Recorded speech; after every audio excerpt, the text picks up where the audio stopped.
Alright, here we go. And in 5, 4, 3.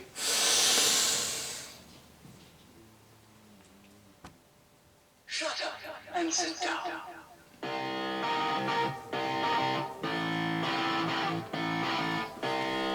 Good evening, everyone! Welcome back once again to Vicious Rats, and of course I'm your host, Mr. Main Event himself, the often imitated, never duplicated superstar Tim Vicious. We're gonna go over the Clash in Paris. It was in Paris, France. But before we do, one thing I want to address first and foremost. Over the past weekend, prior to the Clash, the Main Event Wrestling Network held its first ever 12-hour long half marathon stream on the Main Event Network YouTube page.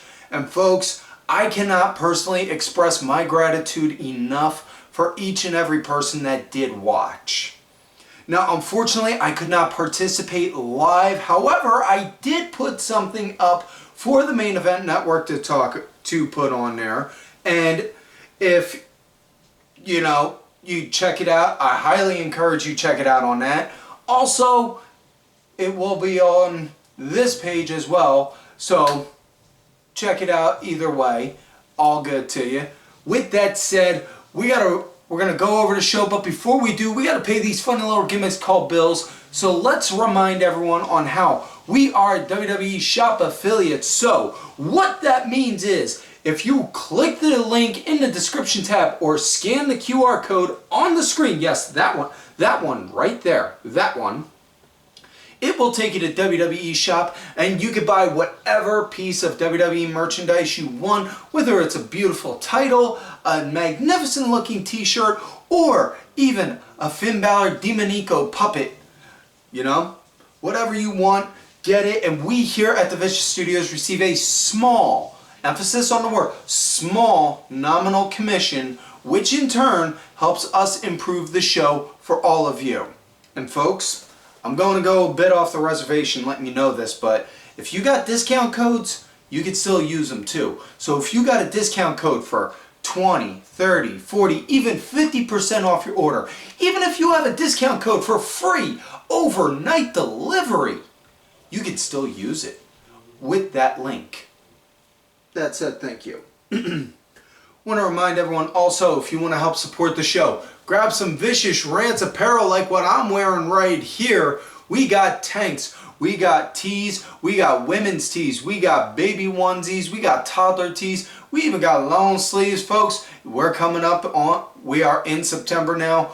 We're coming up onto autumn, which leads into winter. So you want to help make sure you keep warm during those cold season. What better way than with some Vicious Rants apparel and support one of your favorite ranters. Link for that is in the description tab. Also, whatamaneuver.net. Cannot express that enough. With that said, let's get into this week's show. Clash in Paris. It starts off with the Tribal Thief, the wearer of the Shula Fala, Big Bronson Reed, going up against the OTC himself, Roman Reigns. And my God almighty, I gotta tell you, I really like this match. First and foremost, Roman got a huge pop right at the start. Now, I've said before, the European crowds are in a league all of their own. There is no doubt on that. But my God, it was loud.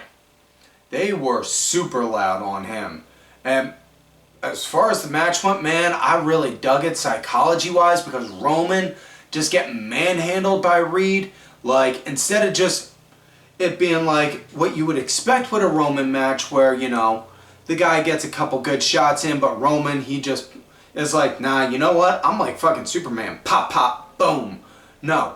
Instead, it was more like Superman fighting Doomsday mixed with Darkseid. There's your comic book nerd reference. Feel free to make a nerd joke at me in the comments down below. Either way, I really dug it. I thought it was cool. Now Roman, he was just fighting uphill throughout the entire match. I thought it was good. It was really cool to see. Probably the part that wowed me was when Roman, he had Reed on his shoulders. He started to get up like he was getting ready to go and pick him up to go and do a Samoan drop. He got him up so far, and then boom! The weight fell and Roman landed flat on his face like, oh my God almighty. Ugh. That was bowling shoe ugly. But yeah, it was a good match. Roman wound up getting the win by doing an avalanche Samoan drop off the top and then hit a spear for the 1, 2, 3. After the match, Roman then confronted Mein Savior, who was ringside, Paull Heyman, who then he insisted to give back his shoes. And the whole time Paull was like, you are my tribal chief, my tribal chief. I acknowledge you. I love you, my tribal chief. The whole time doing that. Then Roman just let him like, give me my shoes, give me my shoes. He got them back, he gave it to him. And then boom, he took out Paull. Huge pop for that. Got up on the announce table, started undoing the laces because they were tied up. I kind of got a little tiffed when I saw Roman actually cut the one lace. Like, dude, I know for a fact on how expensive those damn shoes are. And you're going to just cut the laces like that? Like, dude, what the... Ugh. Like, damn. But either way, he undoes them, and then as he's starting to autograph it, because it looks like he's going to sign it and then throw him out to the crowd, as he's in the middle of signing it, out of nowhere, Braun Breaker, boom, spears him, knocks his ass down 6 ways from Sunday, and then Reed and Breaker proceed to go and do a massive, massive beat down on Roman. They go and whoop him something stupid. They go multiple, beat him senseless, where they call for a stretcher job, and then Roman gets stretchered, and then just like, nah, let's go get him some more. And then they beat him up while he's strapped to the stretcher. So they beat him up, hook, do the tsunamis, all that and the other. So Roman, he's officially been taken off TV due to medical injuries. In reality, Roman is off filming the Street Fighter movie because those who may not know, Roman is going to be playing Akuma in the Street Fighter movie, much like Cody Rhodes is going to be playing Colonel Guile. So yeah. Next up, we got tag action. We got the Street Profits going against the Wyatt Six. And the Profits actually came out in Borderlands gear, which, again, anyone who's played video games understands what Borderlands is. It was to hype up Borderlands 4 coming out. So, listen, I got no problem with product placement, okay? I mean, for crying out loud. I'm from the generation that grew up with Randy Savage literally being the spokesman for Slim Jim. The only reason I ever ate Slim Jim when I was a kid was because of frickin' Macho Man Randy Savage. You know? I mean, no lie. But either way, Profits came out. They were wearing Borderlands gear. The Wyatts came out. Now it was Joe Gacey and it was Joe Gacey. He was in the match, as well as, oh God, wow. Wade, we can edit this part out, right? Because I just completely brain farted. Dexter Lumis, thank you for the cue card. Oh, dude, don't tell me we're not editing it, please. There's my idiot moment for the day, folks. I'm sorry. Feel free to laugh and insult me in the comments, please. Either way, Gacey and Lumis, apologize for that brain fart there, but right at the start, Ford, he's in the ring, he's looking like, alright, yeah, I'm gonna whoop these boys, something stupid. Next thing you know, you just see Dawkins. Ford turn around like, the fuck? And you see Dawkins like, no, I got this, man. I got this, dude. Let me get in there. I got this, man. So, alright. Dawkins, he gets in there, just all sorts of running on anger, piss, and vinegar. It's just like, ooh, are we planting seeds now for them to split, to go Splitsville? Because listen, while everyone has been praising the good name of Montez Ford, everyone has been sleeping on Angelo Dawkins because that dude was a collegiate level athlete. He is that damn good. That dude can go. No doubt on that. Yeah. Now, as far as the match went, it was a really good match. I liked it. Ford wound up being the punching bag. Dawkins got the hot tag in.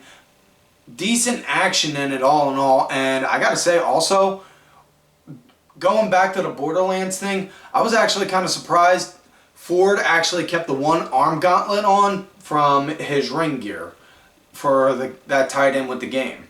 But either way, match came to an end when Uncle Howdy wound up doing a distraction, and Uncle Howdy and Sister Abigail, easy for me to say, wound up distracting Ford. Then Lumis and Gacey wound up doing their finisher that they're now calling the Plague. So they got the 1, 2, 3. We gotta wait until Friday to see the fallout from that. However, now we're gonna come to Nikki Bella versus Becky Lynch for the Women's Intercontinental Championship.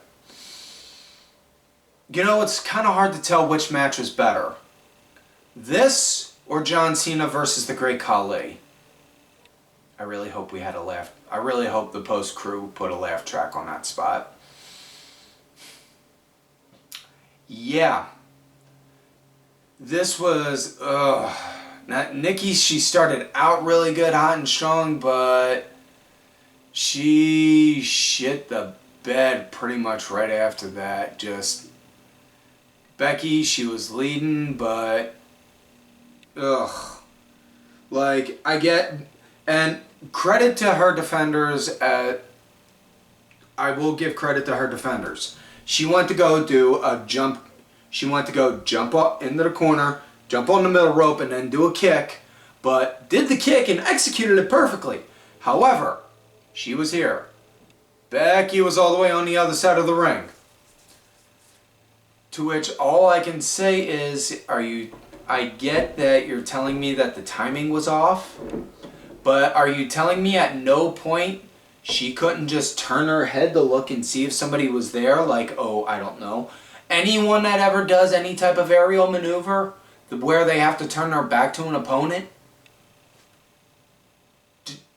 You know, there was a reason why the Bellas were not very much so liked. And like, listen, you go into the archives on here, and like, you go on the archives on the YouTube page, youtube.com/Tim23Vicious if you're listening on audio, and you will see clear as day how, well, just how well I thought of the Bellas.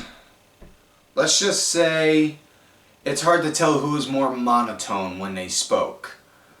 The person who takes my sandwich order at Subway or a phone sex operator. That's all I'm going to leave that at. The match came to an end when Becky wound up getting a win, doing a backslide for the 1, 2, 3. Yeah. There was no follow-up about with that on Raw, but we are going to go into some other stuff that involved Becky later on. But with that said, let's get into the next match. And oh my freaking god, this was match of the night. I freaking love this. Rusev versus Sheamus in a good old-fashioned Donnybrook match. And, well, to put it in layman's terms, it's a bar fight. And this is and that's very, very much so what it was. It was very physical. Both guys just unloading on each other. Like, no lie. I'm sitting here, my son's sitting over like a cushion or two away from me, and then Papa Vicious, he walks in and he sees this match. It's like, Jesus Christ. And I just look at him like, you know what's missing? What? The music from The Quiet Man. And, oh dear Lord. Yeah. And for those that know that movie, The Quiet Man, and know the bar fight that I'm talking about, you guys get the reference. That's an old John Wayne movie for those who don't know. But this is very much so. A very physical, very mean fighting match. Now, there was no blood, And I'm not always, you don't always need blood. But if you're going to do a physical match, you need to go and unload. So don't be afraid to go and get hit. If you're going to get stiff, if you're going to be stiff, better be willing to go and give just as good as you get.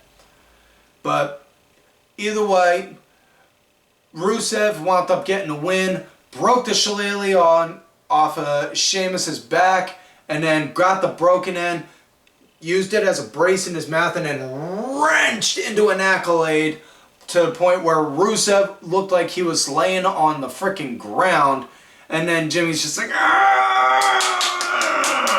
tapped out. So, yeah. You know, you say, yeah, I freaking loved it. I loved it. I hope we get more physicality like that sometime soon. Next up, we got the walking douche nozzle himself, Logan Paull, against John Cena in his last match ever in France.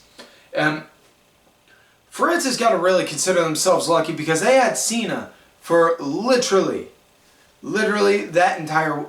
They got him 3 times on his... You know? They got him 3 times. They got him at Lyon and the SmackDown. They got him at Clash. They had him on part of the European tour too. So, yeah, just, you know, I cannot emphasize this enough. If you get to go to any of the shows that John Cena is at, I think you're lucky. And I'm also slightly jealous in the most happiest of ways because you're getting to do something and get to see literally history right there. You know?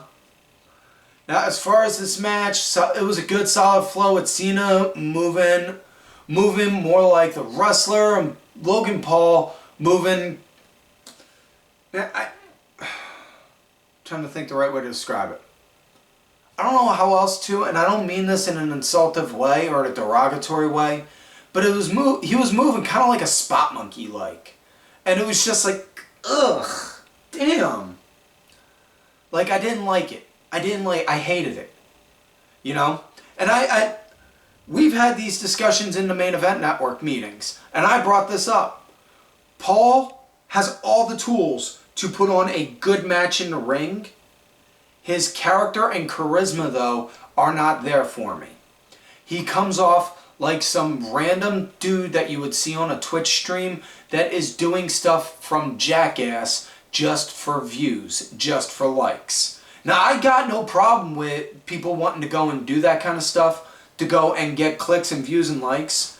But if that's going to be your wrestling persona, it's just all the while your in-ring work does not match that. It's just like, like, okay, you could do 3 or 4 flips and when you go and jump through the air. Okay, big whoop. I don't care about that. I want to see on how good you can tell the story. Either way, it was a good match. Came to an end with Cena getting the win via 2. That's right, not 1, but 2 attitude adjustments. 2 AAs. Now we come to main event match of the night. Fatal 4-way for the World Heavyweight Championship. Main event, Jey Uso, yeet, going up against the megastar whose name everybody's saying it is L.A. Knight.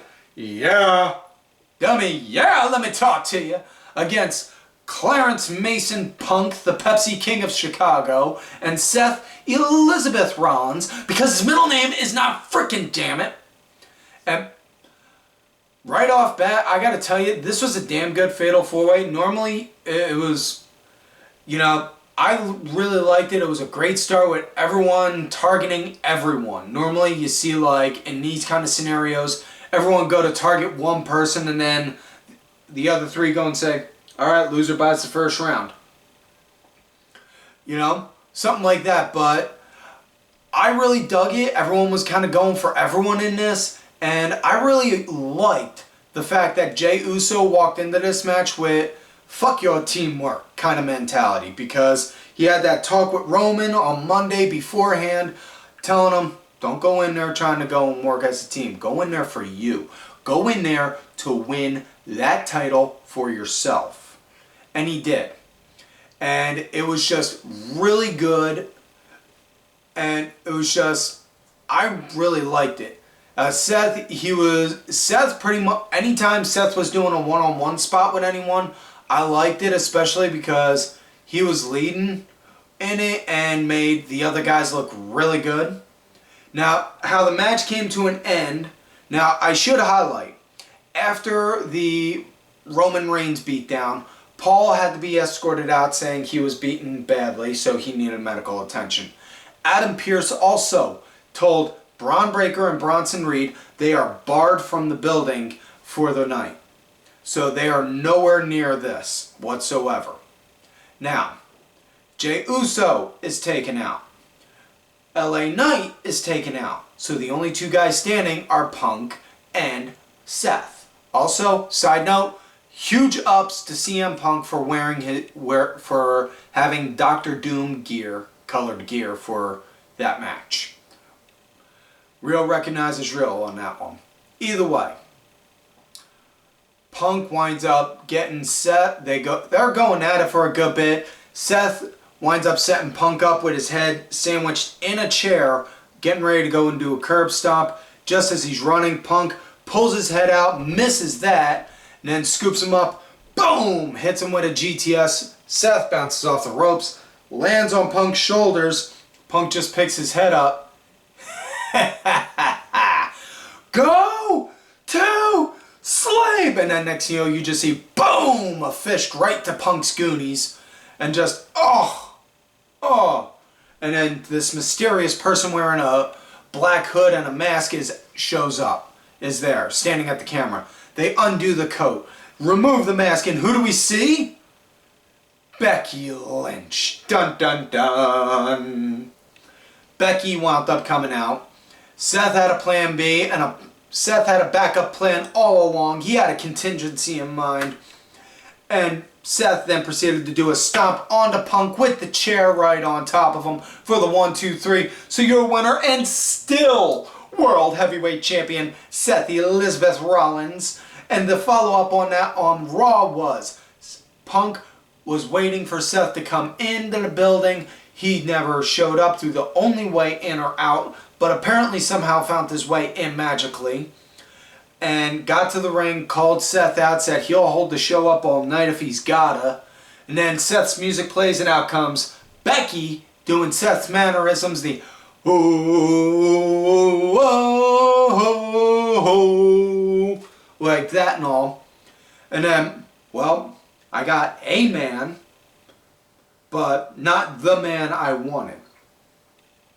And then, as Becky's talking, the crowd going hot, chanting for AJ Lee, saying, Becky, she doesn't even work here.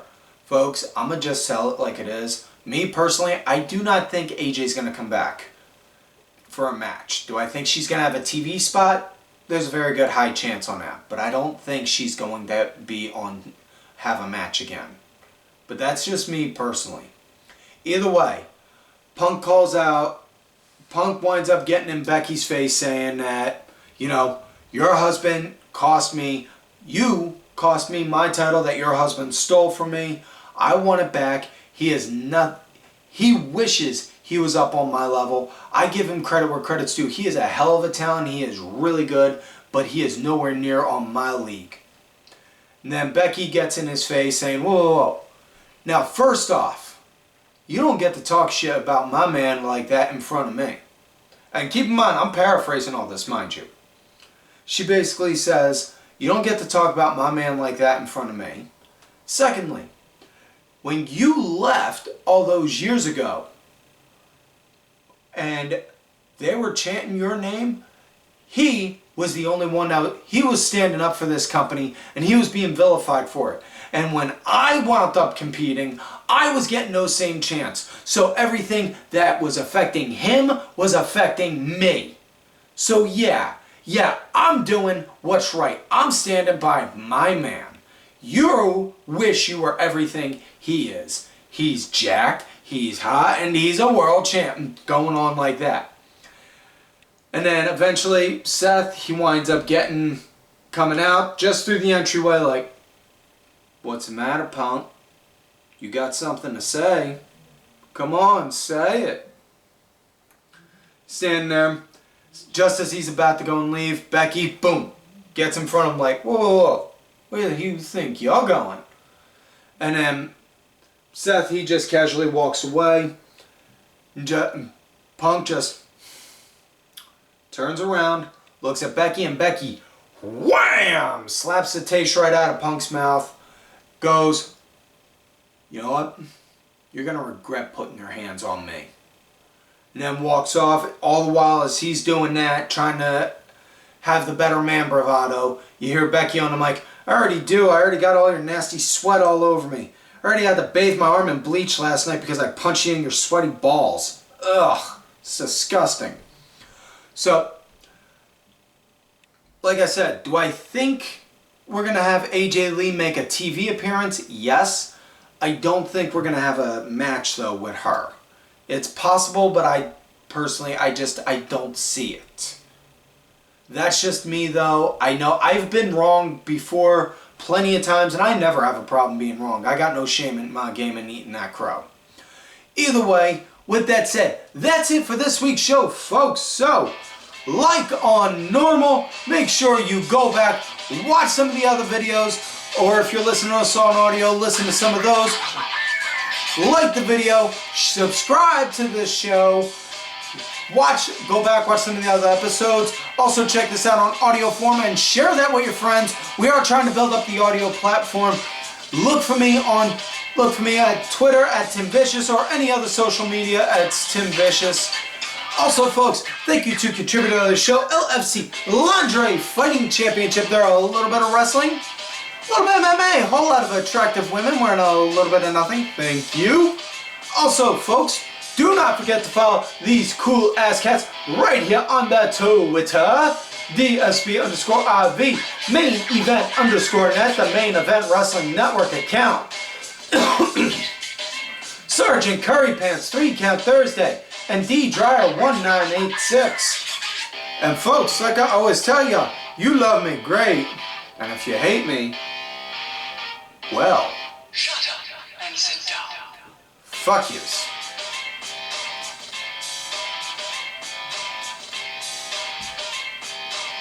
Cut. Clear. Clear. All right, that's awesome, man. I'll get the camera. I'm right there. Good job, guys.